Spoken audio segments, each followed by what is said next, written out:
Howdy, friend. Sam Houston here, hoping you're living in high cotton. And if you're lucky enough to be in Texas, I know you're most of the way there. Now enjoy your daily dose of Texas history and Texas pride. Well, howdy, friend. Welcome back to the Feed Bandit podcast and your Texas History Roundup for November 23rd. In 1833, the first issue of the weekly newspaper Advocate of the People's Rights was published in Brazoria. In it, publishers Oliver H. Allen and John A. Wharton expressed strong views opposing Stephen F. Austin. Its last publication may have been on March 27, 1834. I don't know, maybe because they were losing that battle. In 1837, Martin Reuter arrived in Texas to work as a Methodist circuit preacher. He lobbied hard to establish a college, which he planned to call Bastrop College.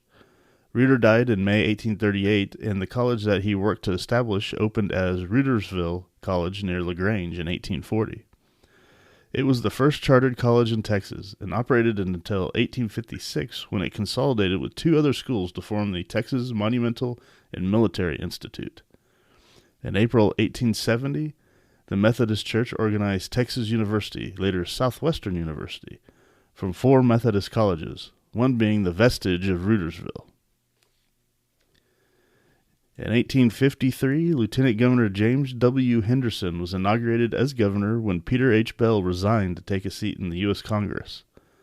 Henderson served less than a month, as newly elected Elisha H. Peace was inaugurated on December 21, 1853.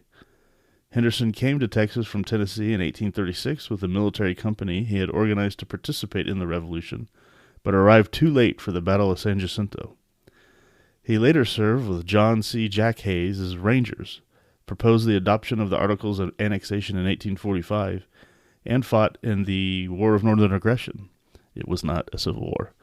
He died in 1880.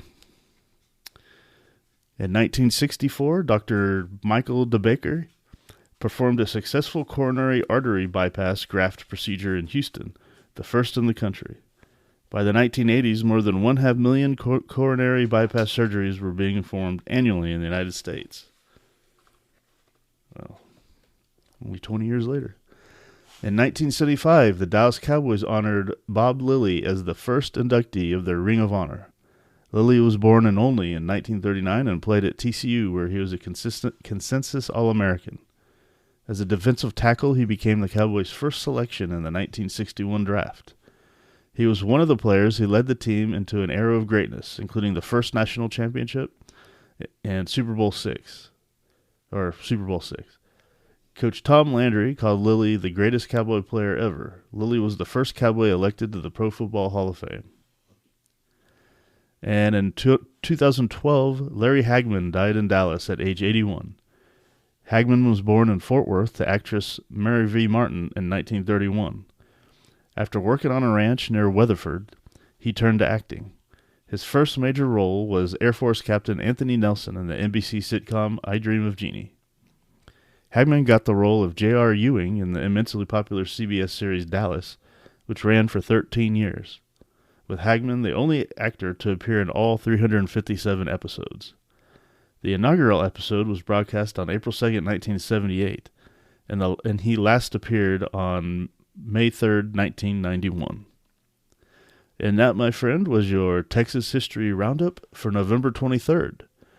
Thanks so much for listening, and we'll catch you on the next one. All right, you take care. Well, there you have it.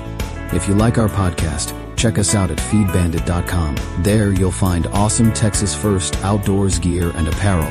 Your purchase helps support the Bandits and keeps this podcast on the air, fighting for you and for Texas. Remember, preserve the tradition, protect the legacy. Until next time.